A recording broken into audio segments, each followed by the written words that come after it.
ആലപ്പുഴയിലുള്ള തളയനാട് ഇടവകയിൽ നിന്നാണ് വരുന്നത്. ഞാനൊരു ഹയർ സെക്കൻഡറി സ്കൂൾ അധ്യാപികയാണ്. എൻ്റെ ജോലി സംബന്ധമായ ഒത്തിരി പ്രശ്നങ്ങൾ എൻ്റെ ജീവിതത്തിൽ ഉണ്ടായിട്ടുണ്ടായിരുന്നു.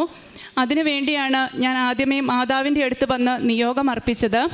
2022 സെപ്റ്റംബറിലാണ് ഞാൻ ആദ്യമായി കൃപാസനം അൾത്താരയ്ക്ക് മുമ്പിൽ മാതാവിൻ്റെ മുമ്പിൽ എത്തുന്നത്. ഇവിടെ എത്തിയപ്പോൾ എനിക്ക് കൃപാസനം മാതാവിനെക്കുറിച്ചോ ഇവിടെ നടന്ന പ്രത്യക്ഷീകരണത്തെക്കുറിച്ചോ ഒന്നും യാതൊരു അറിവും ഉണ്ടായിരുന്നില്ല. എൻ്റെ ഒരു ചേച്ചി മുഖേനയാണ് ഞാൻ മാതാവിൻ്റെ അടുത്ത് വരുന്നത്. ആ സമയത്ത് ഞാൻ വന്നു ആദ്യ ഉടമ്പടി എടുക്കുന്ന ആ ഒരു സമയം ഞാൻ മാതാവിനോട് പ്രാർത്ഥിച്ചു. അന്ന് മുതൽ ഇന്ന് വരെ ഞാൻ എന്ന് മാതാവിൻ്റെ അടുത്ത് കൃപാസന മാതാവിൻ്റെ പ്രത്യക്ഷീകരണ പ്രാർത്ഥന പ്രാർത്ഥിച്ചാലും ഞാൻ അമ്മയോട് പറയുമായിരുന്നു, എന്നെ അമ്മയുടെ പ്രത്യക്ഷീകരണത്തിൻ്റെ ഒരു സാക്ഷിയാക്കി മാറ്റണമേ എന്ന്. അത് എനിക്ക് സാധിച്ചു. അതിന് ഞാൻ അമ്മയ്ക്ക് 1000 നന്ദി പറയുന്നു. എൻ്റെ ജോലിയെക്കുറിച്ച് പറയുകയാണെങ്കിൽ 2014 അനുവദിച്ച ഒരു ഹയർ സെക്കൻഡറി സ്കൂളിലാണ് അന്ന് ഞാൻ അധ്യാപികയായിട്ട് കയറിയത്. 2015 എനിക്ക് ഗസ്റ്റ് അധ്യാപികയായി കിട്ടിയത്. ഉടൻ തന്നെ അവിടെ അപ്പോയിൻമെൻറ്റ് ലഭിക്കുമെന്നുള്ള പ്രതീക്ഷയിലാണ് ഞങ്ങൾ ജോലിക്ക് പ്രവേശിക്കുന്നത്. എന്നാലും നീണ്ട 7 വർഷവും അപ്പോയിൻമെൻ്റ് ഒന്നും ആയില്ല. ഗവൺമെൻറ്റിൻ്റെ ഒത്തിരി പ്രോബ്ലംസ് ഉണ്ടായിരുന്നു. പോസ്റ്റ് ക്രിയേഷൻ നടത്തിയില്ല. ആ ഒരു സാഹചര്യത്തിൽ ഞങ്ങൾക്കെല്ലാം ബുദ്ധിമുട്ടായി. സാലറി കിട്ടുന്നില്ല. ജീവിതത്തിലൊക്കെ ഒത്തിരി പ്രശ്നങ്ങളും ഉണ്ടായി. ഈ ഒരു അവസ്ഥയിൽ എന്ത് ചെയ്യണം എന്നറിയുന്നില്ല. ഞാൻ ഇവിടെ വന്ന് മാതാവിൻ്റെ അടുത്ത് ആദ്യ ഉടമ്പടികൾ തന്നെ എൻ്റെ ആദ്യ നിയോഗമായിട്ട് ഞാൻ മാതാവിന് സമർപ്പിച്ചു, എൻ്റെ സ്ഥിരം നിയമനം എനിക്ക് നൽകണമേ എന്ന്. ആ ഒരു ഉടമ്പടി കഴിഞ്ഞിട്ടും എൻ്റെ അനുദിന ജീവിതത്തിൽ എനിക്ക് ഒത്തിരി അനുഗ്രഹങ്ങൾ മാതാവ് തന്നുകൊണ്ടിരുന്നു. പക്ഷേ ഈ ജോലിയുടെ കാര്യത്തിൽ പ്രത്യേകമായിട്ടൊരു അനക്കവും ഉണ്ടാവുന്നില്ല. അപ്പോഴും മാതാവിനോട് ഞാൻ ചോദിക്കും, എന്തേ മാതാവേ, എനിക്കിതൊന്നും ഒരു അനക്കവും ഉണ്ടാവുന്നില്ലല്ലോ, എനിക്കൊന്ന് ആക്കി തരണേ, എത്രയും പെട്ടെന്നൊന്ന് സാധിച്ച് തരണേന്ന്. രണ്ടാമത്തെ ഉടമ്പടി പുതുക്കിയപ്പോൾ എനിക്ക് മനസ്സിലായി, ഞാൻ ചോദിച്ച ചോദ്യത്തിൻ്റെ ഉത്തരം എനിക്ക് അന്നേരമാണ് കിട്ടിയത്. ആദ്യവും ഞാൻ അറിയുന്നില്ലെങ്കിലും മാതാവ് ഒത്തിരി ഇതിനകത്ത് ഇടപെടുന്നുണ്ടായിരുന്നു. ഗവൺമെൻറ്റിൻ്റെ അവിടെ നിന്നുള്ള അപ്രൂവൽ കിട്ടി. 2 പോസ്റ്റ് കമ്പ്യൂട്ടർ സയൻസിലുള്ള 2 പോസ്റ്റിന് അനുവദിച്ചു തന്നു. അപ്പോഴും എൻ്റെ പോസ്റ്റിൻ്റെ കാര്യമായിട്ടില്ല. ഞാൻ 3ാമത്തെ ആളാണ്. എനിക്ക് കിട്ടാറായിട്ടില്ല. അങ്ങനെ ഇരിക്കുന്നൊരവസ്ഥയിലാണ് എനിക്ക് മുമ്പ് നിന്ന 8 വർഷം ജോലി ചെയ്തൊരു സാറിന് ഇതിലും നല്ല വേറെ ഒരു ഫോറിൻ കമ്പനിയിൽ ജോലി കൊടുത്തുകൊണ്ട് മാതാവ് ഉയർത്തുകയും എന്നെ ആ സ്ഥാനത്തേക്ക് വെക്കുകയും ചെയ്തു.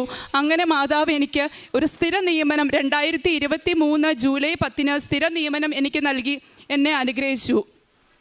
അതിനുശേഷവും ഞങ്ങളുടെ അപ്രൂവൽ സാലറി കിട്ടിയൊന്നും തുടങ്ങിയില്ലായിരുന്നു. അപ്രൂവലിന് വേണ്ടിയും ഒത്തിരി പ്രതിസന്ധികൾ ഉണ്ടായിരുന്നു. എന്തായാലും നിയമനം ലഭിച്ചു. ആ നിയമനത്തിന് മുൻപായിട്ട് ഞാനിവിടെ വന്ന് ജോസഫച്ചനെ കാണുകയും അച്ഛൻ എന്നെ ബ്ലെസ് ചെയ്യുകയും പേടിക്കൊന്നും വേണ്ട, ജോലി കിട്ടിക്കഴിയുമ്പോൾ വന്ന് സാക്ഷ്യം പറയണം കേട്ടോ എന്ന് പറഞ്ഞു വിടുകയൊക്കെ ചെയ്തു. അപ്പോൾ എനിക്കത് ജോലി കിട്ടിയപ്പോൾ എനിക്ക് ഓടി വന്ന് സാക്ഷ്യം പറയണം. പക്ഷേ ഞാൻ ഇവിടെ വന്നു, എന്നാലും അപ്രൂവൽ ആവാത്തത് കൊണ്ട് അതുകൂടി കഴിഞ്ഞിട്ട് നമുക്ക് സാക്ഷ്യം പറയാം എന്നായിരുന്നു എനിക്ക് കിട്ടിയ മറുപടി. അതിനുശേഷം ഒരു 6 മാസ കാലഘട്ടം ഇതിൻ്റെ പ്രൊസീജിയറിന് വേണ്ടി നടന്നു. എന്താണേലും ആ സമയത്തും എനിക്ക് മാതാവിൻ്റെ സാമീപ്യം പ്രത്യേകമായി അനുഭവപ്പെട്ടു. എനിക്ക് അപ്രൂവൽ കിട്ടി. അത് RDD ഓഫീസിൽ നിന്ന് സാങ്ഷൻ കിട്ടണമായിരുന്നു. അവിടെയുള്ളൊരു മാഡം എന്നോട് പറഞ്ഞു, മാതാവിനോട് ഒത്തിരി പ്രാർത്ഥിക്കുന്നുണ്ട്, അതുകൊണ്ട് ഇത് കിട്ടാതിരിക്കുകയല്ലോ. എനിക്ക് എന്തായാലും കിട്ടി. ഗവൺമെൻറ് സ്കെയിലിൽ എനിക്ക് സാലറി കിട്ടി തുടങ്ങി. 2023 തൊട്ടുള്ള സാലറി എനിക്ക് മാതാവ് സാധിച്ചു തന്നു. അതിന് ഞാൻ അമ്മ മാതാവിന് 1000 നന്ദി പറയുന്നു. പിന്നെ എനിക്ക് സാക്ഷ്യപ്പെടുത്തുവാനുള്ള മറ്റൊരു കാര്യം എൻ്റെ മോളുടെ കാര്യമാണ്. ഞാൻ ഉടമ്പടിയിൽ വെച്ച കാര്യമല്ല, എന്നാലും എൻ്റെ കുടുംബം എൻ്റെ ഒപ്പമുള്ളതുകൊണ്ട് അത് എന്നും എൻ്റെ ഉടമ്പടി പ്രാർത്ഥനയിലുണ്ട്. ഏപ്രിൽ മാസം തൊട്ട് ഇവൾക്ക് യാതൊരു ശ്വാസം മുട്ടലോ അസുഖങ്ങളോ ഒന്നും ഇല്ലാത്തൊരു കുട്ടിയായിരുന്നു. ഏപ്രിൽ മാസം മുതൽ ഇവൾ ഉറക്കത്തിൽ നിന്ന് പെട്ടെന്ന് ചാടി എഴുന്നേക്കും. എന്താ കൊച്ചു കാണിക്കുന്നതെന്ന് അറിയത്തില്ല. ഭയങ്കര ഒരു വിഷമം. ഒരു മിനിറ്റ് നേരത്തേക്ക് അവൾക്ക് ഭയങ്കര ബുദ്ധിമുട്ടാണ്. അതുകൊണ്ട് ഇവളെ ഒരിടത്ത് ഉറക്കി കിടത്തിയിട്ട് ഇപ്പോൾ രാവിലെ ആണെങ്കിലും എനിക്ക് കിച്ചണിലേക്ക് പോകാനൊന്നും സാധിക്കാത്തൊരവസ്ഥ, ഒരു പേടി. നമുക്കും പേടിയായി. ഇത് ഞാൻ ഡോക്ടർമാരെ കാണിച്ചു, 2 ഡോക്ടേഴ്സിനെ മാറി കാണിച്ചു. ആരും പറഞ്ഞു ഇവർക്ക് യാതൊരു കുഴപ്പമൊന്നുമില്ല. പിന്നെ ഞാൻ അച്ഛൻ്റെ അടുത്ത് പോയി ബ്ലെസ് ചെയ്യിപ്പിച്ചു. അപ്പോഴും മാതാവിനോട് ഞാൻ പറയുന്നുണ്ട്, പ്രാർത്ഥിക്കുന്നുണ്ട്, എന്നാലും ഇടയ്ക്കിടയ്ക്ക് കൊച്ചിന് ഇത് വരുക. അങ്ങനെ ഞാൻ പിന്നെയും ഒരു ഡോക്ടർക്ക് അപ്പോയിൻമെൻറ്റ് ബുക്ക് ചെയ്ത് 2:30 ആകുമ്പോൾ ഡോക്ടറുടെ അടുത്ത് ചെല്ലണം എന്ന് പറഞ്ഞു.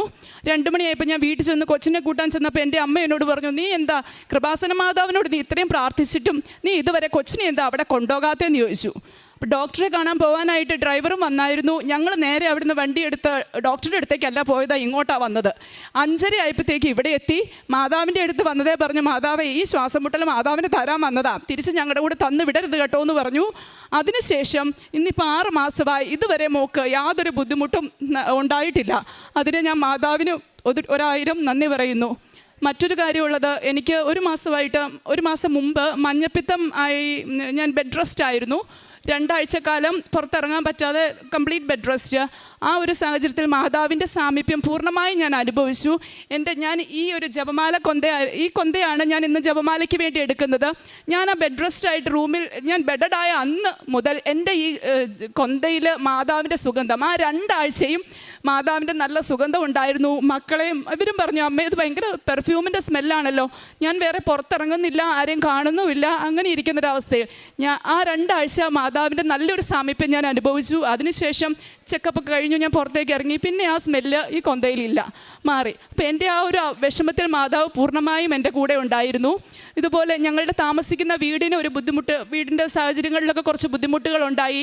എന്നാലും അതിൽ നിന്നെല്ലാം ഒരു വിടുതൽ മാതാവ് തന്ന ഞങ്ങൾക്ക് ഞങ്ങളുടെ തറവാട്ടിലേക്ക് തിരിച്ചു പോകാനും പേരൻസും ഒത്ത് സന്തോഷത്തോടെ താമസിക്കുവാനുള്ള ഒരു അനുഗ്രഹവും മാതാവ് സാധിച്ചു തന്നു. ഇതെല്ലാം പരിശുദ്ധ അമ്മ ശക്തനായവൻ്റെ കരങ്ങളിലൂടെ എനിക്ക് സാധിച്ചു തന്നതായിട്ട് ഞാൻ പൂർണ്ണമായും വിശ്വസിക്കുന്നു. ഇനി എൻ്റെ ഉടമ്പടി കാലഘട്ടത്തിൽ ഞാൻ കൃപാസനം പത്രം കൊടുക്കുവാനൊക്കെ ഞാനും മക്കളും കൂടിയാണ് പോകാറ്. ഞങ്ങൾ അത് ഒരു വീഴ്ചയില്ലാതെ എനിക്ക് ചെയ്യാൻ സാധിച്ചിട്ടുണ്ട്. അതുപോലെ എൻ്റെ ആത്മീയ ജീവിതത്തിലാണെങ്കിലും എനിക്ക് ഒരുപാട് മാറ്റങ്ങൾ ഉണ്ടായെന്ന് എനിക്ക് തന്നെ അനുഭവം ഉണ്ടായിട്ടുണ്ട്. കുറേയൊക്കെ നേരത്തെ മറ്റുള്ളവരോടുള്ള സാമീപ്യം എൻ്റെ ഇങ്ങനെയൊന്നും ആയിരുന്നില്ല. എനിക്ക് അതിൽ നിന്ന് ഒത്തിരി ചേഞ്ച് എനിക്ക് ഉണ്ടാവാനും ദൈവത്തിലേക്ക് കൂടുതൽ അടുക്കുവാനും എനിക്ക് എൻ്റെ കൃപാസന അമ്മ വഴി സാധിച്ചിട്ടുണ്ട്. ഇതിന് ഞാൻ 1000 നന്ദി അമ്മയ്ക്കും തിരുക്കുമാരനും നൽകുന്നു. യാക്കോബ് ശ്ലീഹയുടെ ലേഖനം 4